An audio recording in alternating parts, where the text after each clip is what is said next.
Com o avanço da tecnologia digital, as informações estão na palma da mão. Vídeos, e-books, tutoriais, podcasts. Mas de que serve tanta informação se nós não temos tempo para filtrar o que realmente é de qualidade? Os cursos à distância da Capta têm curadoria e são focados no desenvolvimento pessoal e profissional. No que você é bom, para a Capta te deixar ainda melhor. Modernize o seu conhecimento e aplique no seu dia a dia. Vem aprender com a gente, Capta, o portal do conhecimento. Bem-vindo ao site da Captar. Você pode conhecer e comprar nossos cursos a partir da navegação na Home, indo até a área de cursos em destaque ou navegando pelo menu, que são essas 3 barrinhas perto do nosso logo. Com o foco em conhecer todos os cursos do nosso cardápio, você pode clicar em cursos e escolher uma das categorias. Você irá clicar no menu, depois em cursos e em todos os cursos. Na página que irá aparecer para você tem todos os cursos disponíveis na nossa plataforma. Agora é escolher o que você quer cursar, clicar no botão Matricule-se, pagar e esperar a liberação do curso na sua área do aluno. Parabéns pela escolha e seja bem-vindo. Bom curso!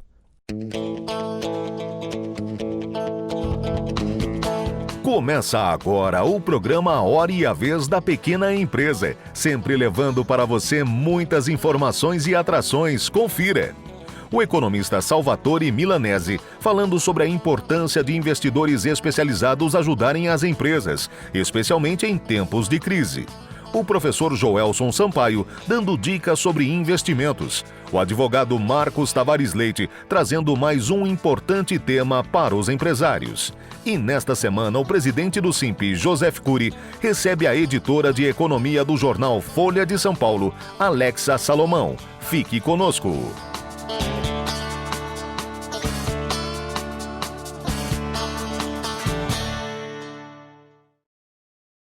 Olá, tudo bem? Eu sou o Angelino, professor de inglês há mais de 30 anos e você vai acessar, ou já acessou, a plataforma captar.net, pode indicar para os amigos também. Lá você vai encontrar cursos maravilhosos. Mas o meu curso, o curso de inglês da ACT Idiomas, não pode faltar na sua vida. Você precisa aprender inglês. Você pode escolher um módulo ou pode escolher o curso todo, mas você deve começar o nosso curso de inglês imediatamente. Conte comigo, te vejo em breve. Bye bye.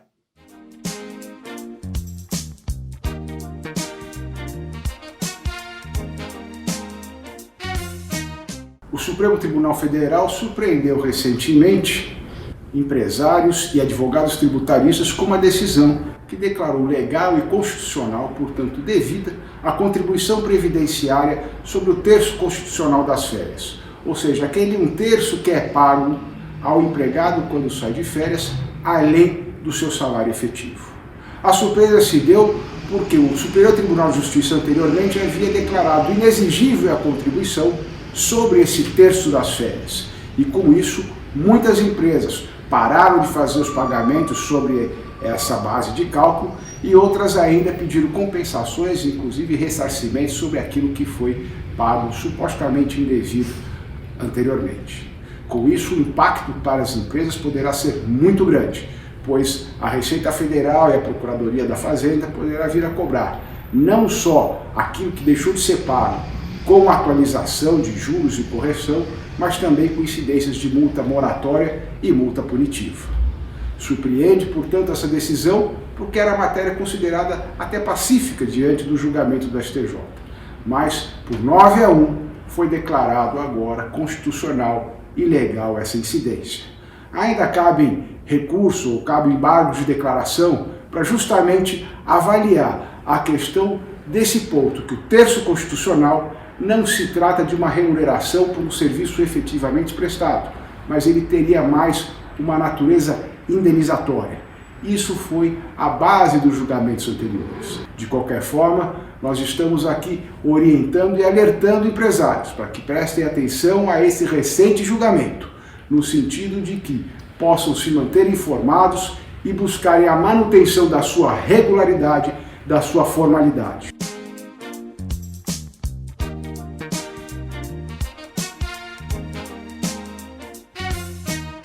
A Muralha da China é uma das 7 maravilhas do mundo moderno. A obra levou cerca de 20 séculos para ser finalizada, tendo seu último trecho construído entre 1368 e 1644 durante a dinastia Ming, tendo mais de 8.000 quilômetros de extensão territorial. É a mais longa estrutura construída pelo homem. Patrimônio Mundial da Unesco desde 1987, é um dos destinos turísticos mais visitados do continente asiático. Todos os anos, mais de 10 milhões de pessoas visitam algumas das áreas bem conservadas do monumento, principalmente as seções que estão próximas a Pequim, capital do país. Essa, você sabia?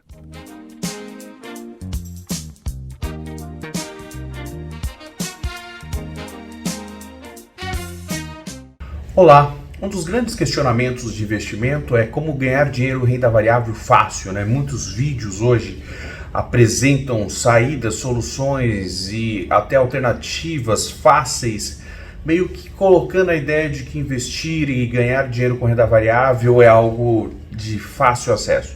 A verdade é bem diferente. Investimentos em renda variável, eles estão se mostrando uma boa alternativa para o ano de 2020, principalmente por conta da situação da taxa de juros, que é uma taxa de juros muito baixa, hoje de 2% ao ano, porém é necessário ter cuidado na hora de escolher seus investimentos. Por quê? Muitos fundos, eles analisam com especialistas quais ações investirem, por quanto tempo, e como diversificar esses investimentos. Então, o que é recomendado para as pessoas que nunca investiram em ações é, primeiro, investir através de fundos de investimento, fundos de renda variável, fundos de multimercado, fundos de ações. Procure um gestor, procure o gerente do seu banco e considere a possibilidade de utilizar um fundo de investimento. Investir diretamente através de um home broker em ações pode ser muito perigoso, principalmente para investidores iniciantes, o que é muito diferente do que muitos vêm falando, que é fácil ganhar dinheiro na bolsa. Como todos nós sabemos, de nenhuma forma é fácil ganhar dinheiro.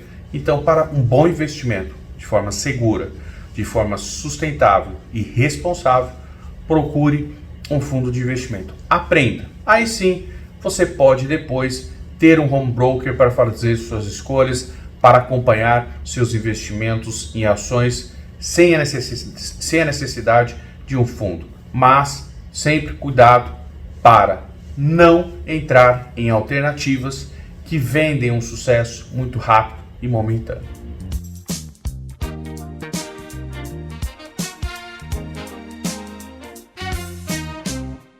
Hoje falaremos de Distressed Investing. O que é isso? Se trata de uma indústria que envolve investidores especializados em colocar capital em empresas em crise. Nós sabemos que durante esta pandemia várias empresas fecharam, outras estão em crise, outras estão tentando de se recuperar, obviamente digitalizando às vezes os próprios negócios, cortando custos. E esses investidores são especialistas em analisar uma situação de crise e verificar se podem investir emprestando dinheiro na forma de dívida ou emprestando eventualmente dinheiro na forma de equity, entrando no capital dessas empresas. O dinheiro desses investidores normalmente é muito caro, mas quando se trata obviamente de situações de crise e não se tem muitas opções à disposição, obviamente utilizar essas opções é muito interessante. Os investidores em distress também olham para a compra de crédito. Então, uma empresa em crise poderia utilizar investidores desse tipo para fazer oferta para comprar à vista com desconto dívida, situações de dívida com bancos ou outro tipo de credores. E finalmente os investidores em distress compram portfólio de claims. O que é isso? Uma empresa pode possuir direitos creditórios oriundo de uma ação contra outra empresa ou contra o governo ou um precatório. Podem pegar esses direitos, disponibilizá-los a essas empresas que avaliam, fazem um preço e uma oferta e, consequentemente, fazer liquidez, monetizar esses ativos. Esse é um mercado muito grande no Brasil. Todos os anos são negociados em torno de 30 a 35 bilhões de reais em valor de face. Se vocês, empresários que estão precisando conhecer mais tanto do ponto de vista de procurar a ajuda desses investidores, quanto eventualmente querer entender como funcionam esses investimentos, envie um e-mail para mim no e-mail pantalica@pantalica.com.br. Espero ter ajudado. Obrigado.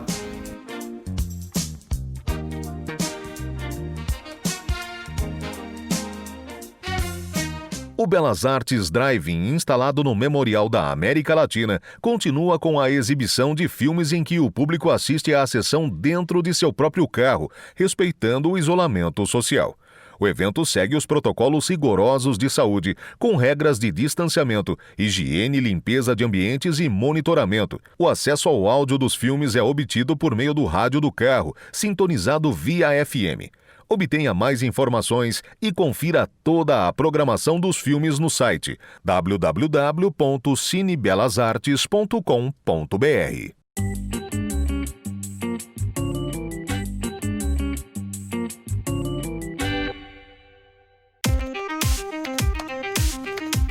Agora é a hora dos empresários da pequena empresa ganharem dinheiro com a internet. O Marketplace da KeepSelling chegou com tudo.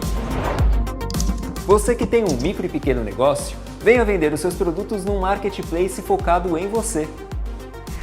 Cadastre-se no Marketplace da KeepSelling e venda com segurança para qualquer pessoa física ou jurídica do Brasil, sem burocracia. Inscreva-se gratuitamente agora e coloque a sua empresa na era digital. Entrevista da semana. A nossa convidada de hoje é Alexa Salomão, editora de economia do jornal Folha de São Paulo. É um prazer tê-la conosco. Prazer é meu estar aqui. Qual a sua análise do momento atual, Alexa? Eu comparo a pandemia a uma travessia no deserto. Pegaram a gente, colocaram no comecinho do deserto e disseram: você tem que atravessar o deserto, deram uma garrafinha de água mineral, sem dizer como é que a gente chega no final, quando é o final, nem como será o final. Nós estamos no meio do caminho e tem meia garrafinha de água. E, na verdade, a gente não sabe se tem pela frente mais tempestade de areia, se vamos encontrar um oásis. Eu falo essa analogia porque é muito difícil hoje você conseguir prever PIB, taxa de desemprego. Na largada, você criou um cenário muito pior do que a gente conseguiu viver depois. O desenrolar do cenário ele não foi tão ruim. Isso deixou as pessoas muito pessimistas no começo. Nesse momento, elas estão relativamente otimistas, achando que a gente vai ter uma queda de PIB menor, uma taxa de desemprego talvez nem tão grande, a Bolsa se recuperou depressa. Então, nesse meio de caminho, parece que a travessia não vai ser tão difícil quanto você previu no começo. Mas a verdade é que você não consegue fazer nenhuma previsão. Você não consegue aplicar modelo econométrico, você não consegue saber se tem uma segunda onda, porque essa é uma crise diferente, ela não é uma crise econômica, ela é uma crise sanitária que afetou a economia. Do mundo inteiro. Do mundo inteiro. Então, assim, com recuperações diferentes, por setor, por tamanho de empresa, por país.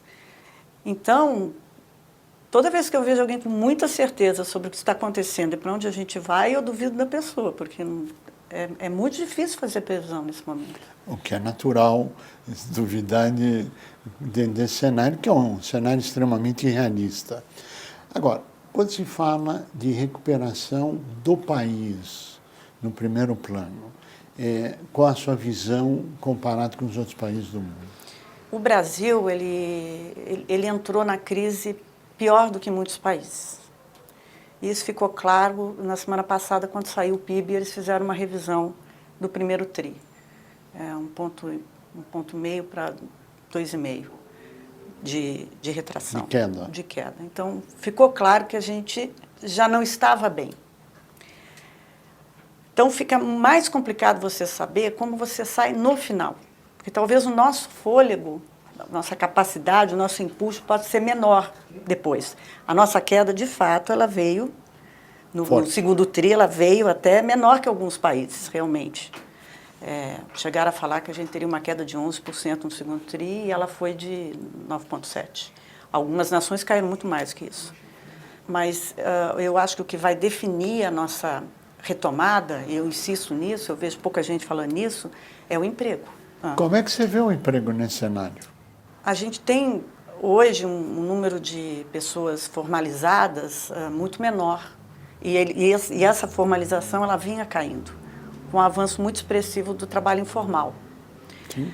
Tanto que quando veio o auxílio emergencial, o governo foi pego de surpresa com um número muito maior de informais. Você sabia que você tinha uma sombra, um grande número que se chamava uma área cinza de desconhecidos. E hoje a gente tem 66 milhões, cerca de 66 milhões de pessoas recebendo o auxílio emergencial. É o cara que vende bolo, o cara que vive de bico, o cara que conserta o carro. Esse auxílio emergencial dá um alívio para esse grupo gigante de pessoas. A força de trabalho do Brasil hoje está em 100 milhões, 110 milhões. Então, nós estamos falando de mais da metade da força de trabalho brasileira. Depende da reabertura, depende do fim do isolamento, depende de todas essas variáveis sanitárias que eu falei inicialmente.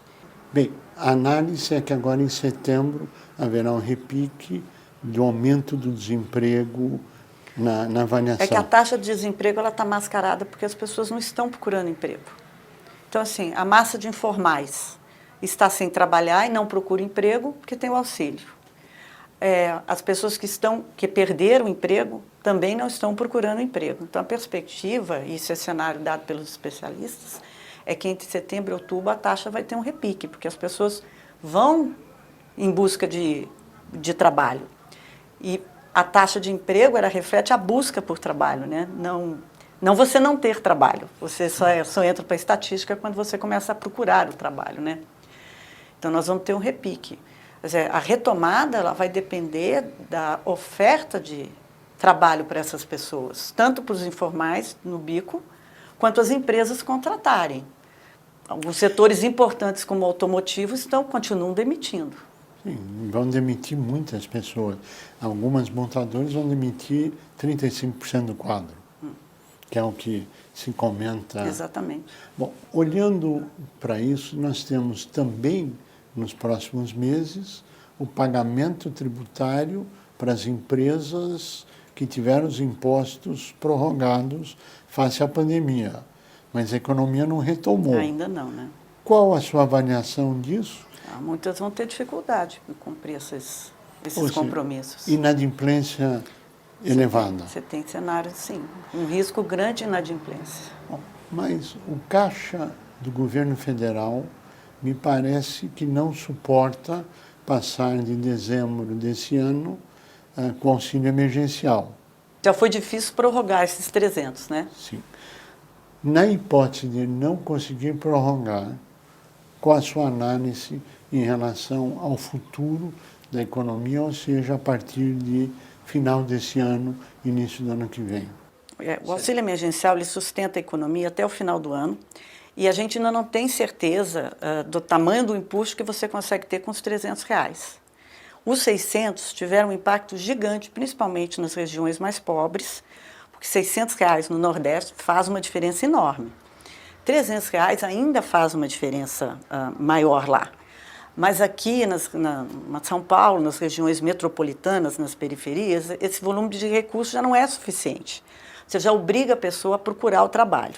Teremos um problema no final do ano, início do ano que vem, se houver o corte do auxílio emergencial. Dificuldades no início do ano. Vamos pular esse pedaço e vamos olhar para o final do ano que vem. Vamos olhar para o final de 2021. A maioria dos setores, olha, turismo não recupera antes de 2023, 2024. Sim.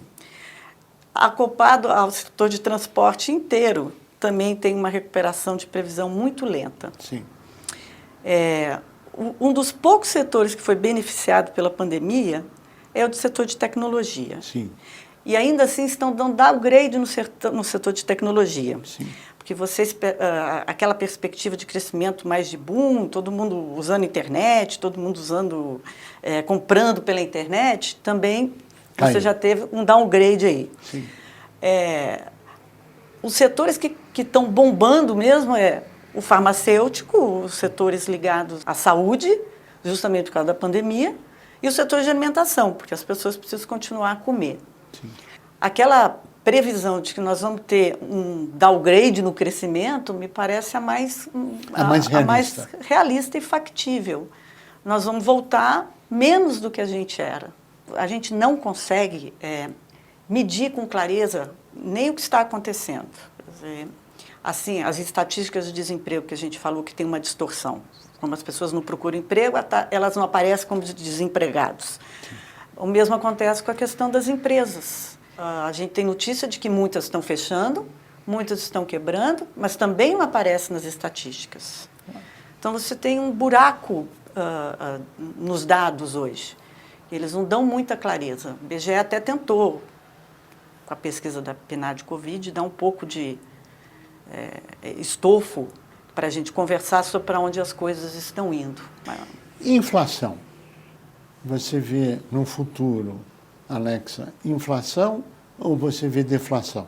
Você está hoje tendo muito claramente duas disrupturas, por assim dizer. Uma é na cadeia de fornecimento. Sim.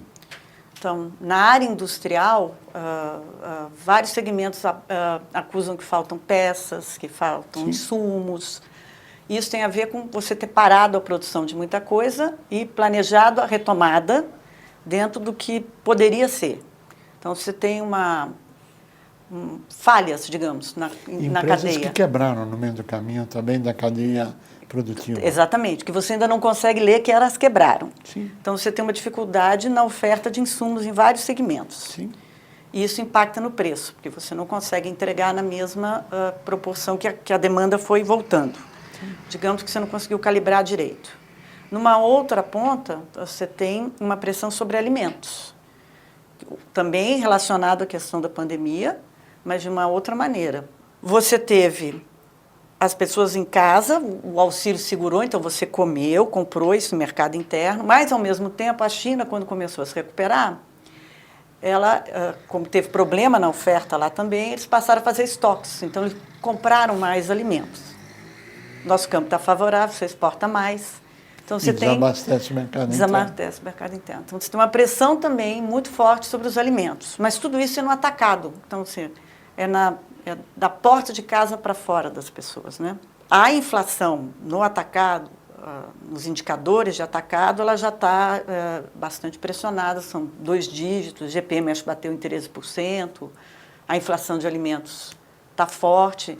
A inflação oficial, essa que você considera para olhar a Selic, etc. e tal, essa tende a ficar relativamente comportada.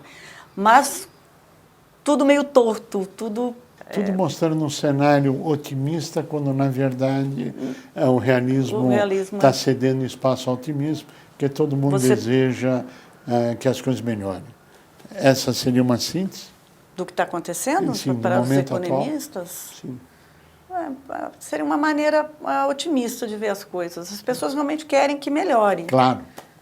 Mas o mundo real é diferente. A capacidade de você, inclusive, ver o que está acontecendo no mundo real hoje é muito, muito difícil. Alexa Salomão, nós queremos agradecer muito a sua participação, ao seu brilhantismo, ao seu realismo, e tomara que em breve a gente consiga te trazer de volta com notícias altamente otimistas, mas parabenizar pelo seu realismo e parabenizar pelo pé no chão em tudo aquilo que você colocou. A você que esteve conosco, o nosso mais profundo agradecimento, com a certeza que estaremos juntos na semana que vem. Até lá! Com o avanço da tecnologia digital, as informações estão na palma da mão. Vídeos, e-books, tutoriais, podcasts. Mas de que serve tanta informação se nós não temos tempo para filtrar o que realmente é de qualidade? Os cursos à distância da Capta têm curadoria e são focados no desenvolvimento pessoal e profissional. No que você é bom, para a Capta te deixar ainda melhor. Modernize o seu conhecimento e aplique no seu dia a dia. Vem aprender com a gente, Capta, o portal do conhecimento. Bem-vindo ao site da Captar.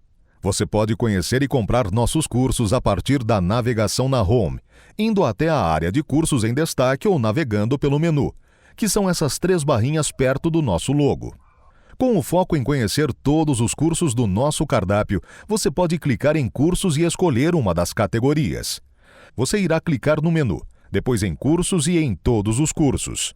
Na página que irá aparecer para você tem todos os cursos disponíveis na nossa plataforma. Agora é escolher o que você quer cursar, clicar no botão Matricule-se, pagar e esperar a liberação do curso na sua área do aluno. Parabéns pela escolha e seja bem-vindo. Bom curso!